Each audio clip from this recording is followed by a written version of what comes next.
Donc, ce que je vous propose aujourd'hui, c'est un retour sur la première vague, parce qu'on a fait une veille, un travail d'analyse sur les 7 premiers mois, si on veut, de la pandémie. Donc, je vais vous partager tout de suite la présentation visuelle, là. Donc, c'est un rapport qui vient tout juste de sortir avec l'Observatoire international sur les impacts sociétaux de l'IA et du numérique, en fait, qui est sur le site web de l'Obvia. Et moi, bien sûr, je dirige le Centre d'études sur les médias. Donc, c'est un rapport qui a été produit par le Centre d'études pour l'Obvia.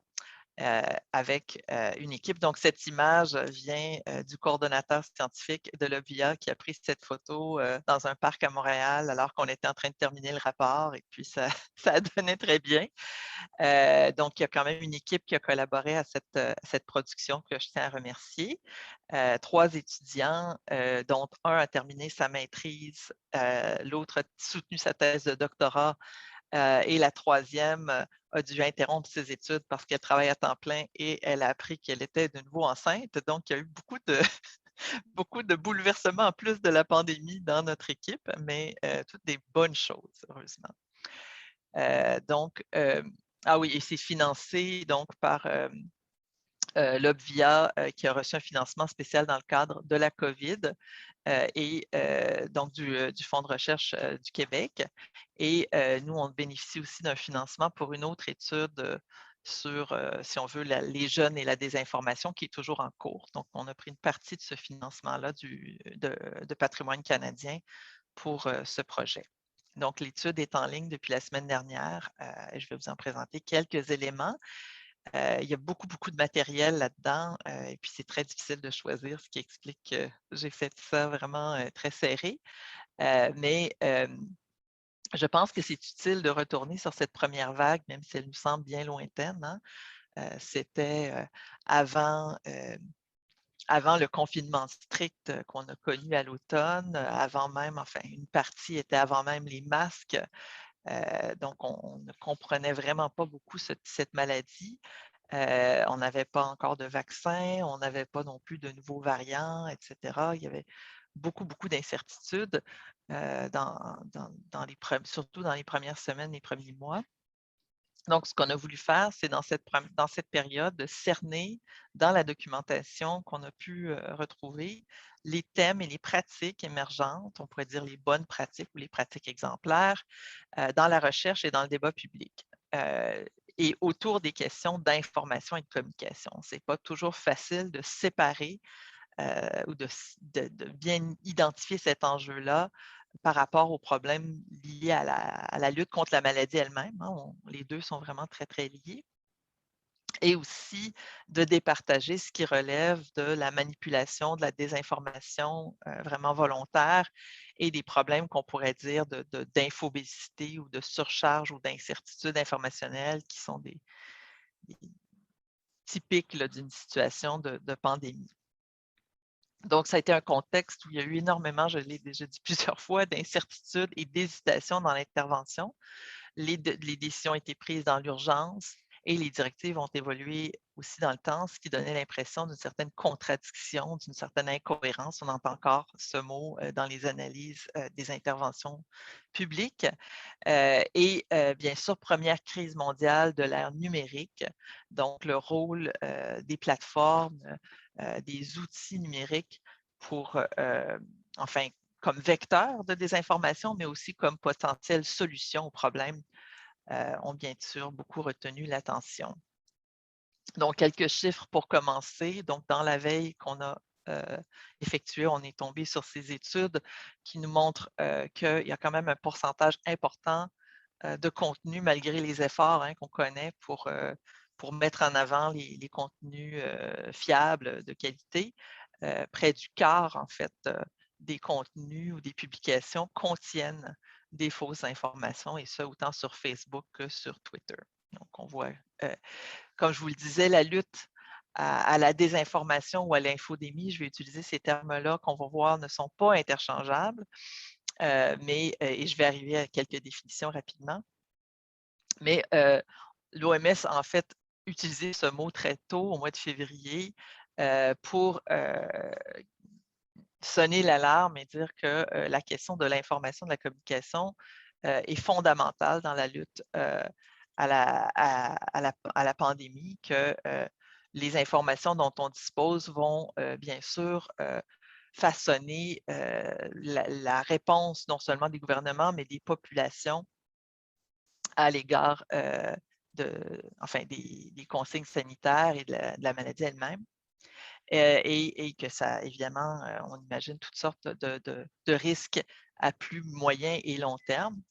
On peut rajouter à ça les conséquences, parce qu'on savait que dès le début de la pandémie, il y avait une fragilité psychologique, sociale, mais que ces risques-là peuvent aller en augmentant à mesure que la pandémie se prolonge. Et on voit, je pense encore aujourd'hui, c'est assez observable là, que cette fragilité-là n'a pas diminué, particulièrement pour les personnes et groupes vulnérables, marginalisés, qui sont plus difficiles à joindre par les campagnes gouvernementales et autres. Donc, ce qu'on a fait pour cette enquête, c'est une veille documentaire de différents types de documents, donc autant les publications scientifiques sur les thèmes liés à l'information en contexte de pandémie, mais aussi des documents institutionnels, gouvernementaux et autres, et bien sûr la couverture médiatique avec une attention particulière on n'a pas fait une analyse de contenu médiatique, mais on s'en est servi vraiment plus comme un baromètre des enjeux à partir d'articles et de reportages de fond en profondeur. Donc, on a pris vraiment la crème, là. C'est pas une critique du travail journalistique qu'on a fait avec cette veille-là, durant donc une période de 7 mois. Alors, on n'a pas procédé par scraping ou méthode très puissante là, sur le plan informatique. Ça a été, d'une part, une recherche manuelle à partir de certaines sources qu'on avait identifiées au préalable, et qu'on a assisté avec des outils assez rudimentaires, hein, des fils RSS, des alertes, des recherches par mots-clés, des infolettres, et aussi des réseaux de chercheurs qui nous ont alimentés bien généreusement. Donc, je remercie l'équipe COVID de l'OPVIA et le réseau CanCovid, qui est un immense réseau de chercheurs canadiens très, très actifs depuis le début de la pandémie. Bien sûr, malgré nos meilleurs efforts, ce n'est pas possible de réaliser un dépouillement bibliographique exhaustif, hein. On espère, puis on ne prétend pas non plus même que c'était totalement systématique, mais ça nous donne quand même un bon aperçu des initiatives et des débats, des thèmes vraiment récurrents. On voyait assez rapidement ce qui revenait beaucoup, beaucoup, et aussi des angles morts, dont on parlera plutôt en conclusion. Donc, on a identifié un certain nombre d'acteurs qui apparaissaient particulièrement importants dans la lutte contre la pandémie. Donc, les acteurs publics, gouvernementaux, les organisations internationales également, des acteurs économiques, particulièrement les grandes plateformes numériques et les médias d'information, ainsi que certaines ONG, surtout internationales. Donc, petit résumé du nombre de publications. Donc, on voit que, bien sûr, les articles journalistiques sont particulièrement nombreux. On pourrait dire que les médias s'intéressent aussi aux questions d'information, mais c'est aussi tout simplement parce qu'il y a un très fort volume de publications, un rythme de publication plus important. Mais je suis allée voir hier, il y a une base de données ou un moteur de recherche plutôt de l'OMS qui permet de recenser en temps réel le nombre de publications ou les publications scientifiques liées à la COVID. Donc, en faisant une recherche par mots-clés combinés, disinformation, parce que c'est en anglais, bien sûr, disinformation, misinformation ou infodemic, j'arrivais hier à peu près 1500 publications scientifiques, mais là-dedans, il y a probablement beaucoup de doublons, beaucoup d'articles où c'est un sujet vraiment secondaire. Donc, on peut penser quand même qu'il y a plusieurs centaines de publications scientifiques là-dessus. Nous, dans les 7 premiers mois, donc si on inclut les articles scientifiques eux-mêmes, donc des vraies productions de recherche évaluées, les fameux preprint, hein, les pré-publications qui ont une trentaine, et on a gardé vraiment les plus pertinents qui portaient vraiment sur le sujet, et aussi d'autres publications dans d'autres types de publications dans les revues scientifiques, les commentaires, les éditoriaux qui ont été très nombreux, et discussion papers qui ont un statut un peu intermédiaire. Donc, on se retrouve avec à peu près 150 textes. On est encore un peu dans la zone grise avec les rapports, les mémos, les notes d'information, les policy briefs, qui sont plutôt destinés aux décideurs. Là aussi, je pense qu'on a probablement un sous-échantillon de la production réelle durant cette période, mais on voulait juste avoir un aperçu général. Les magazines scientifiques et universitaires qui souvent font la promotion de la recherche de de leurs membres et bon, les articles journalistiques. Donc, ça donne au moins un aperçu de ce qu'on a trouvé. On a aussi réalisé un certain nombre d'entretiens, enfin 9 entretiens avec des experts, dont la plupart sont au Québec. 8 des 9 sont au Québec, 7 hommes et 2 femmes, ce qui traduit, je pense, aussi une réalité de la pandémie et peut-être aussi de l'expertise dans ce domaine en particulier, mais on a beaucoup dit que les femmes chercheuses ont souffert aussi de la pandémie en termes de productivité. Mais bon, c'est des gens qu'on a choisis d'abord et avant tout pour la diversité des expertises et des profils. On a choisi de maintenir l'anonymat. Dans le rapport, on voit ils sont identifiés par chiffre, par ces codes-là.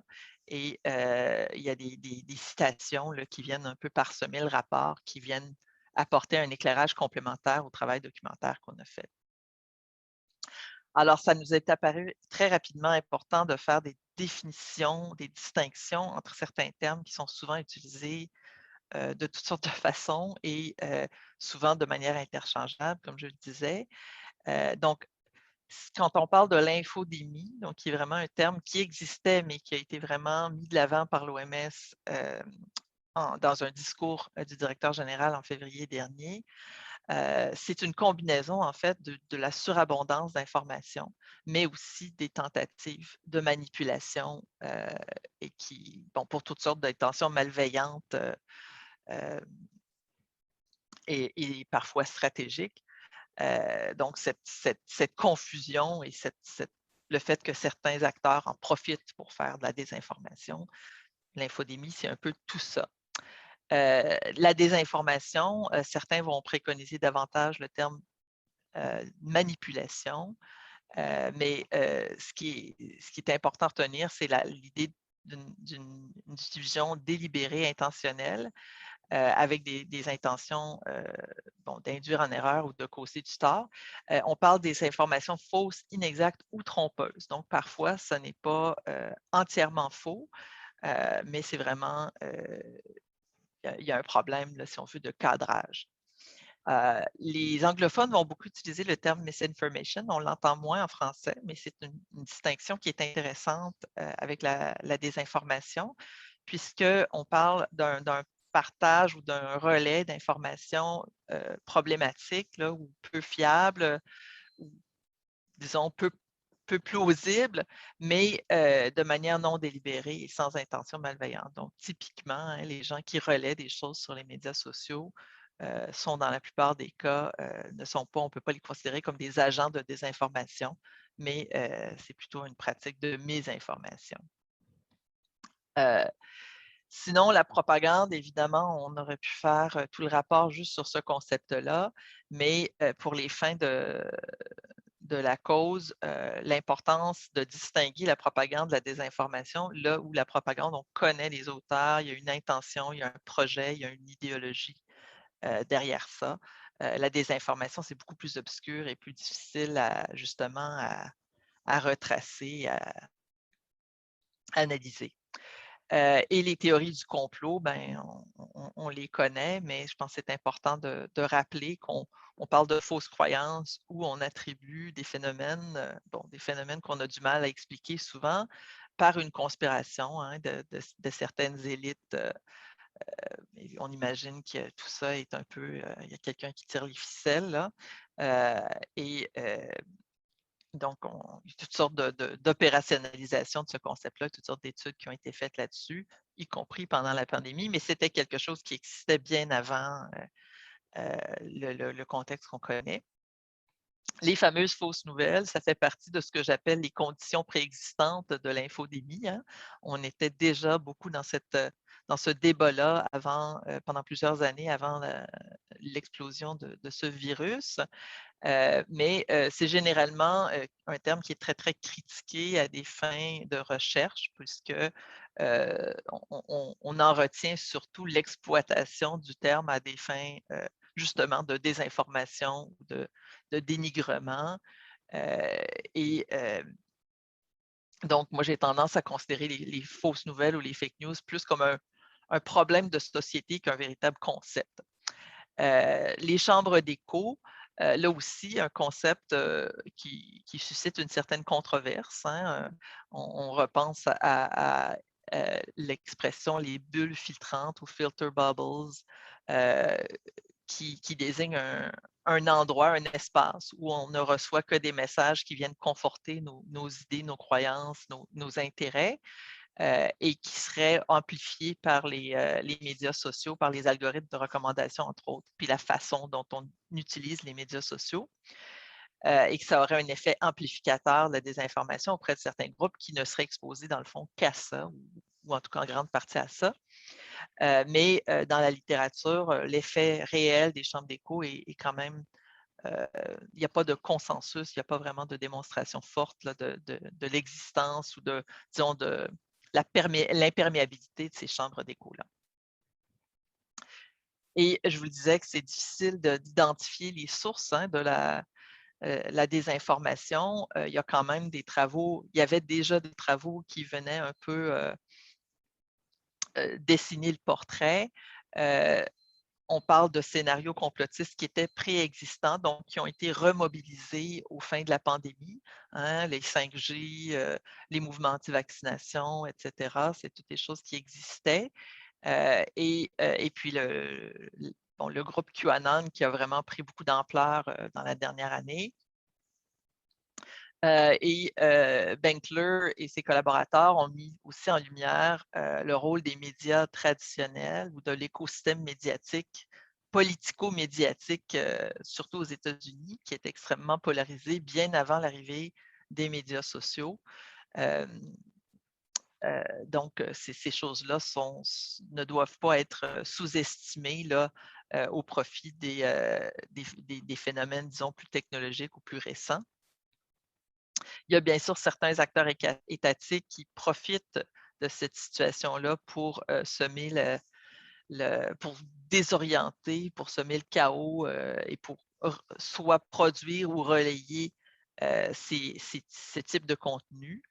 Je réfère, en fait, dans le rapport, toutes ces références sont bien sûr dans le rapport. Wardle et Darakhshan font une catégorisation vraiment très, très détaillée et très claire là, des types d'acteurs qui peuvent intervenir. On pense bien sûr aux comptes automatisés, les fameux bots qu'on retrouve sur les médias sociaux et qui ne sont pas toujours faciles à identifier. On s'est surtout attardé, en fait, dans notre synthèse aux acteurs.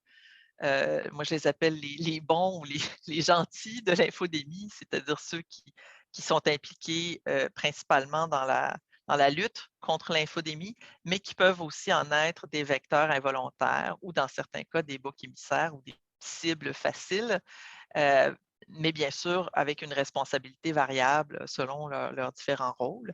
Alors, le premier groupe, ce sont les scientifiques eux-mêmes et les experts. Alors, on dit que la pandémie représente le plus important défi de communication scientifique depuis des décennies. Il y a eu tout un débat parmi les scientifiques eux-mêmes à savoir si c'était une bonne chose d'intervenir publiquement. Donc, d'une part, il y a des scientifiques qui préfèrent rester en retrait parce qu'ils se disent qu'ils font une meilleure contribution en se concentrant sur leurs recherches. Effectivement, toute la nuance et l'ambiguïté qu'on retrouve dans le discours scientifique peut parfois nuire à la compréhension du message, hein. On a besoin de vulgarisation, on a besoin aussi de prendre en compte le contexte de réception, souvent très, très émotif. Et les scientifiques n'ont pas, enfin, ce n'est pas leur travail non plus de faire ça, de rassurer ou il y a tout en communication du risque, il y a tout un décalage là, entre comment on analyse le risque de manière scientifique, statistique, en termes de probabilité, et comment la population va percevoir le risque à partir d'éléments beaucoup plus, disons, expérientiels là, ou personnels. Donc, il y a souvent un décalage là, dans la compréhension des enjeux. Et ce n'est pas nécessairement avec plus de rigueur et plus de science qu'on va combattre le problème de l'infodémie.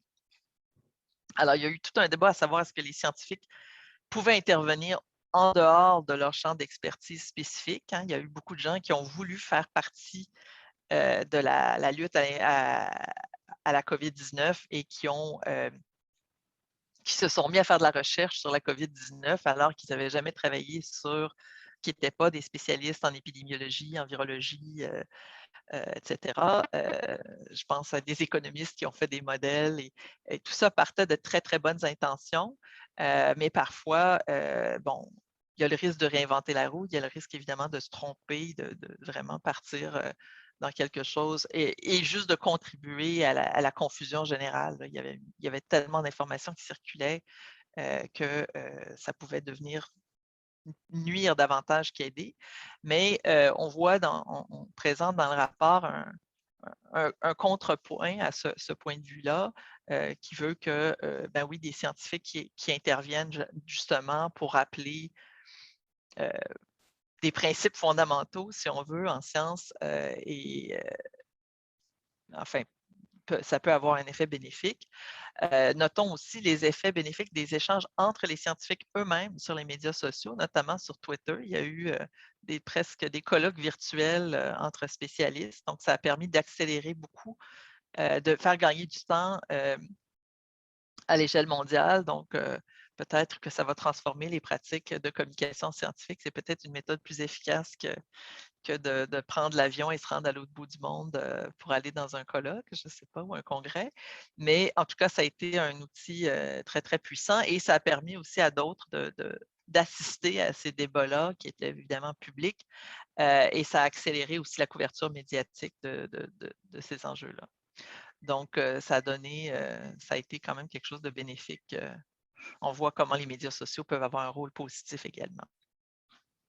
On a beaucoup insisté sur la prolifération des publications scientifiques, hein, les fameux preprints qui étaient accessibles à tous, mais aussi c'est un peu le public qui pouvait assister à la production de la science en temps réel, ce qu'on n'avait jamais vraiment, enfin, ce qui n'avait jamais attiré l'attention du public. Aussi, le fait que les gens avaient le temps aussi de passer plus de temps en étant à la maison devant leur écran.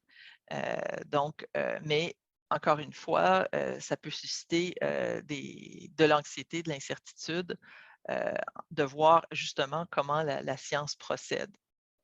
Alors, c'est évidemment pas la faute des scientifiques, mais on s'est beaucoup interrogé sur les bienfaits versus les effets négatifs de ces fameux preprints. Je pense qu'on en tire un bilan plus mitigé aujourd'hui, c'est-à-dire plus équilibré, mais à l'époque, c'était quelque chose qui suscitait une certaine inquiétude. En ce qui concerne les rôles des acteurs publics, évidemment, c'est une catégorie très large. Hein. On parle des gouvernements, des instances de santé publique, des autorités de santé publique et des acteurs publics internationaux également. Mais si on parle des gouvernements, c'est évidemment eux qui sont les principaux responsables de la gestion de la crise sanitaire, y compris sur le plan de l'information et de la communication. Il y a une série de recommandations qui ont été produites très, très tôt par l'OCDE et l'OMS, donc des bonnes recommandations, mais assez générales. Et on a observé aussi que les fausses informations concernaient en grande partie les initiatives gouvernementales. Évidemment, c'était parce qu'ils occupaient aussi une très grande place dans cette gestion-là.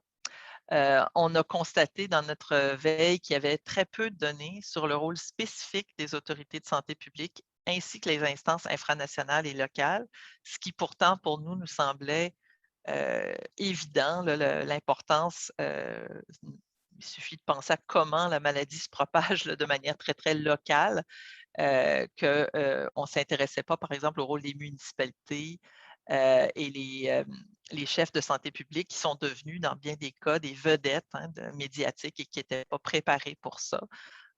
On a vu au Québec à la fois les effets positifs et négatifs de ça, mais très, très peu de recherches là-dessus, en tout cas dans cette période-là. On a vu bien sûr une forte remontée de la confiance des populations à l'égard des dirigeants des gouvernements, mais c'est probablement un effet temporaire et plus un espèce de réflexe de valeur refuge. Hein. On cherche on a besoin de s'accrocher à une certaine autorité dans cette situation-là. C'est un peu les mêmes mécanismes là, qui amènent les gens aussi à adhérer à des thèses complotistes. Je ne dis pas que c'est les mêmes personnes nécessairement, mais le besoin de s'accrocher à quelque chose de solide. Et les thèses complotistes, pour certains, représentent quelque chose de plus solide ou en tout cas de plus coupé au couteau que les explications des scientifiques.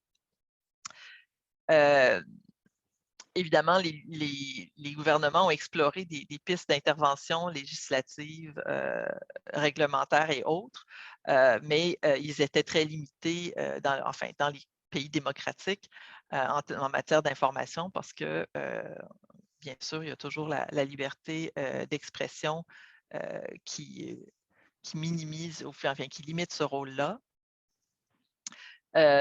On a noté, bon, en Italie, très tôt, il y a eu ces fameuses campagnes auprès d'influenceurs et de personnalités connues, comme on a vu aussi au Québec, qui ont eu un certain succès.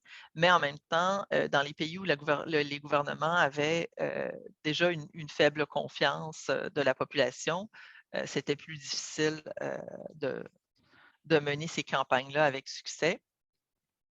Et bien sûr, il faut quand même souligner que certains politiciens ont été des vecteurs importants de désinformation. Puis on pense bien sûr à Donald Trump, qui aux États-Unis était considéré comme le désinformateur numéro un. Donc, l'infodémie a certainement donné des arguments supplémentaires à ceux qui voulaient intervenir pour la régulation des plateformes. Le Canada est certainement actuellement là, un des pays, un des leaders là, dans ces initiatives-là. Donc, des débats qui existaient déjà, mais qui sont devenus d'autant plus, qui se sont présentés avec plus d'acuité pendant la pandémie. Donc, la régulation des plateformes, mais aussi le soutien au journalisme local, les initiatives d'éducation aux médias et à l'information et le développement des fameuses compétences en citoyenneté numérique. Alors, tout ça, dans l'urgence, ça ne donne pas des résultats. Ça a été plutôt des initiatives très ponctuelles, mais la réflexion va certainement se poursuivre dans les années à venir là, pour des solutions, disons, plus structurelles. C'est ce que note justement Beckman. Là, on est dans des solutions très, très temporaires et très, très localisées. Donc, les organisations internationales ont produit toutes sortes de ressources, ont agi aussi comme lieu de concertation entre les gouvernements, mais aussi les grands acteurs du secteur privé et certaines organisations communautaires. Ils ont obtenu la collaboration des plateformes pour diffuser des messages de santé publique, des messages urgents, y compris dans le cas de l'ONU, avec les entreprises de télécommunications pour envoyer des SMS aux populations qui n'avaient pas nécessairement accès à Internet, là, autrement que seulement leur téléphone. Et bien sûr, une surveillance internationale en ce qui concerne les droits de la personne.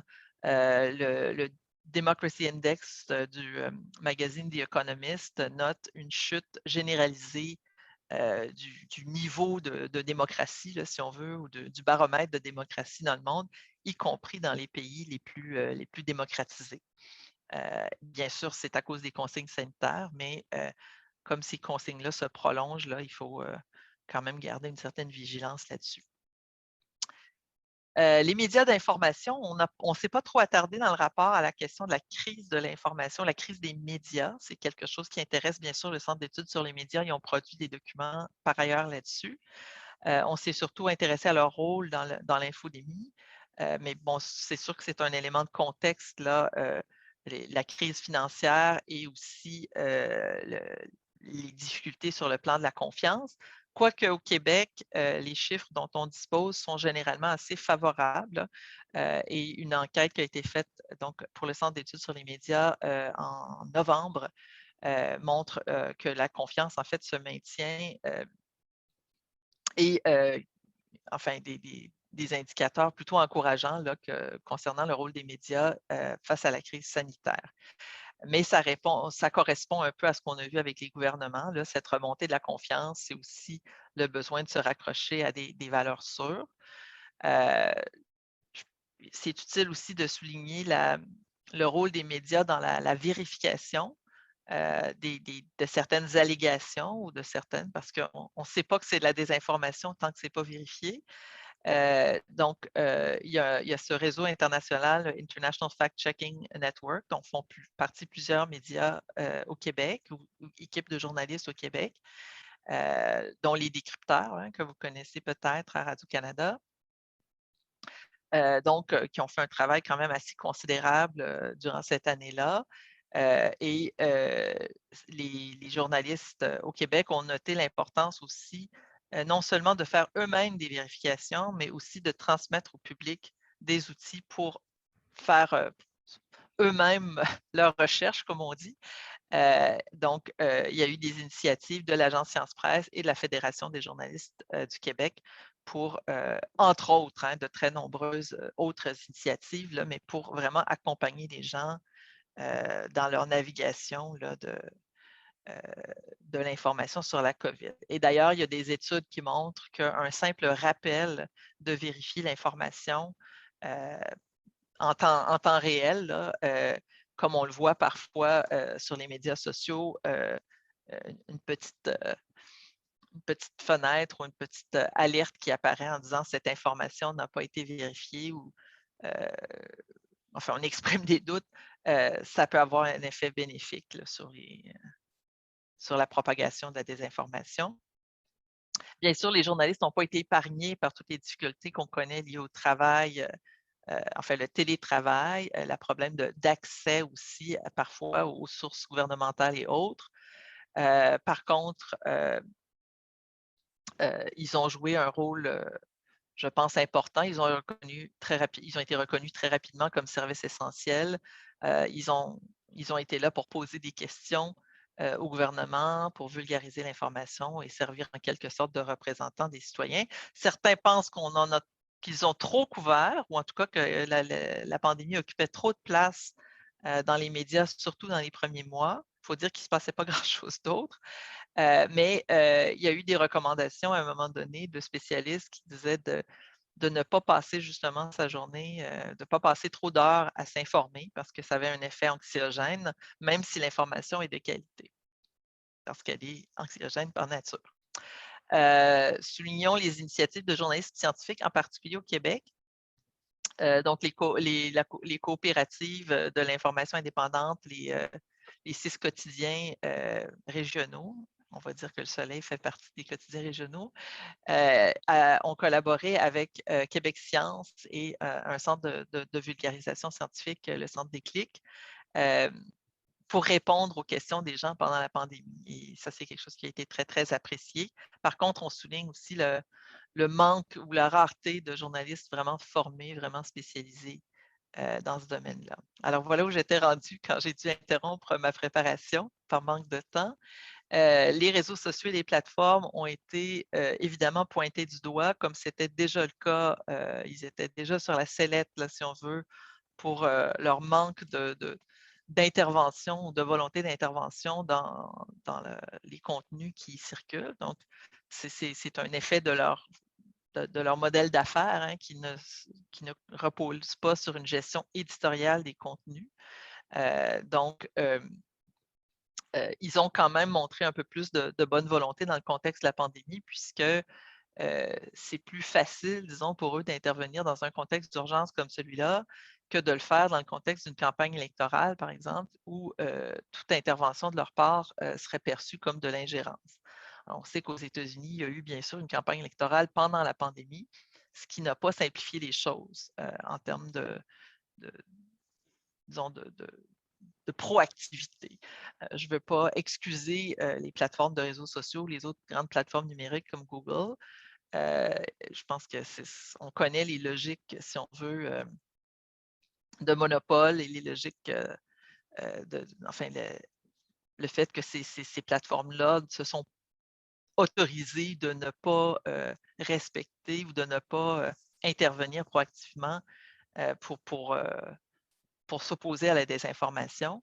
Mais l'impression qu'on a, c'est que le contexte devient de plus en plus favorable à une régulation et ça donne que des pays comme l'Australie et le Canada se sont enlignés dans cette direction-là.